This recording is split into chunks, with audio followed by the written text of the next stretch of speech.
If you can't fly, run. If you can't run, walk. If you can't walk, crawl, but by all means, keep moving.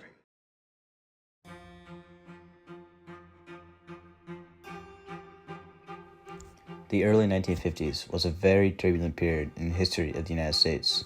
Hundreds of thousands of African Americans were beginning to organize and protest their oppression. All they needed to set off the civil rights movement was one spark that would ignite the fire of rebellion.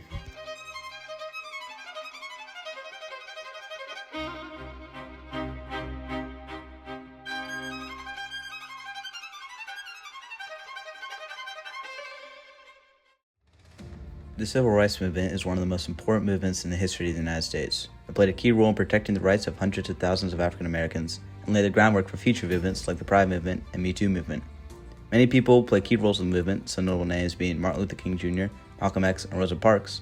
However, there are many thousands of people who played important roles that have been excluded from our history textbooks. One of the most influential being the woman who ended segregation in Alabama, Claudette Colvin. Claudette grew up in Montgomery, Alabama in the 1950s. This was a time when oppression and violence were the norm for African Americans in Montgomery. Claudette, however, didn't let this get to her head. She was a straight-A student, leading her class in grades and aspiring to one day be president. She was also well-versed in the Constitution.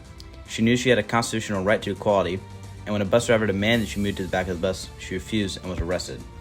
The National Association for the Advancement of Colored People, or the NAACP, briefly considered making her a figurehead in the civil rights movement. However, because she was so young, had such dark skin, and was pregnant without a husband, the NAACP decided that Claudette would cause too much controversy among the white middle class. These videos were taken at the beginning of the bus boycotts in Montgomery. It is powerful imagery that demonstrates the extent of what groups and protesters can accomplish. The buses that had previously been the bane of thousands in Montgomery became a sign of resistance and rebellion. The year-long protests led to the end of segregation, and all began with a 15-year-old refusing to give up her seat. Not only did Claudette inspire thousands to protest against segregation, but she also played a key role in the legal battle against it. She was a plaintiff in the Browder v. Gale case, which ruled that segregation was unconstitutional. This newspaper article shows the ruling of the court. It was a dramatic change from the era of Jim Crow laws, but it wasn't all-encompassing. There is still legalized segregation in schools, bathrooms, and restaurants all across America. This success was only the beginning. The first reason Claudette's accomplishments have been excluded from our history can be explained by these three news articles. The first article talks about the shooting at a bus boycott that almost injured dozens of people. This article shows that 115 people were arrested and beaten at a bus boycott. And the final article covers the race riots in Birmingham and how devastating they were to the black communities living there. This ongoing violence based on race wasn't very surprising, as it had been ongoing for hundreds of years. However, the scale and destruction of this violence, purely for retribution against protesting for desegregation, shocked Claudette's parents and the world. Had Claudette's amazing accomplishments been released to the public, there is no telling what kinds of violence would have been acted upon her as retribution. The second reason most people have never heard of Claudette is a bit more complicated. In the 1950s, Claudette was very controversial. She was 15, pregnant, not married, and adopted. The common perception of pregnant women who weren't married in the 50s was very negative, let alone an unmarried pregnant teen. This article gives the general public's negative point of view on unwed pregnancies. It covers how many single mothers need therapy and how their children oftentimes end up needing therapy as well. So, while Claudette could have been the perfect candidate to figurehead the movement, many leaders believe that the general public's negative view of her would harm the cause more than Claudette could help it. Thus, they made sure that Claudette stayed out of the public spotlight. That is why Claudette played such an important role in the civil rights movement without garnering such a large public profile. Finally, Claudette inspired British singer Joanne Baez to sing this on live television. We shall overcome. We shall overcome.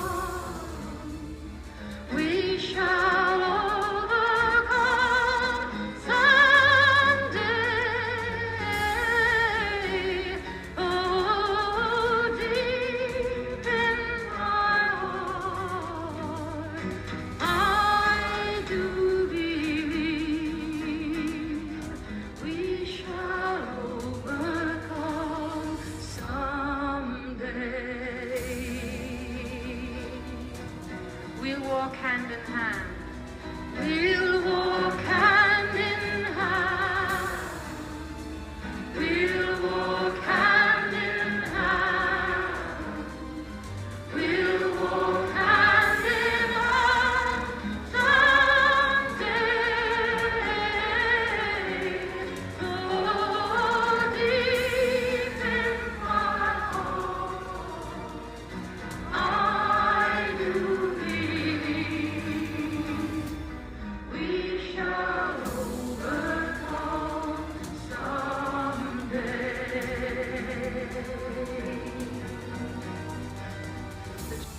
This was televised after bombings in Montgomery that killed 3 and injured 23. It was a call, a plea, a cry to the people of the U.S., white people, black people, Asian people, Native people, Christians, Jews, Muslims, Hindus. It was a song that cried for forgiveness and love and most of all equality for everyone in America.